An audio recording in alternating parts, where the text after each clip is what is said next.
ماشي شهره كبير، ابنك مش لاقي ياكل، وقرايبه كانوا هناك، ما كانش حد بيقول له تعالى لما اكلك ولا تعالى لما اجيب لك فلوس ولا اي حاجه، لحد ما ربنا كرمه بقى واحد بصوا يا جدعان، الناس اللي بتقول انت ما شفناكش مع اولاد عمام مع قرايبك مع حاجات من دي، انا في واحد صورني وانا نايم في الشارع من ولاد اخوالي، وراح ورد الصوره لامي وخلى امي تزعل عليا، ايام ما كنتش لاقي شغل، ايام ما كنت انا جاي عشان يشمت فيا. مش هقول اسمه طبعا، ليه؟ عشان انا مستني له غلطه، ولا اسمه عنده مش في دماغي حاجه.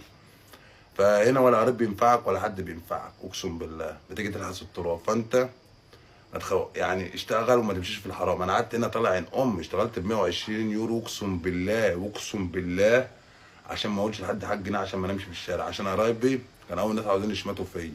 والتاني اللي هو جوز الشملوله شافني ماسك سيجاره طباكو لف اللي هو التاب، عشان ما معيش اجيب سجاير، بيقول له انت بتشرب مخدرات، راح اقول له انت بتشرب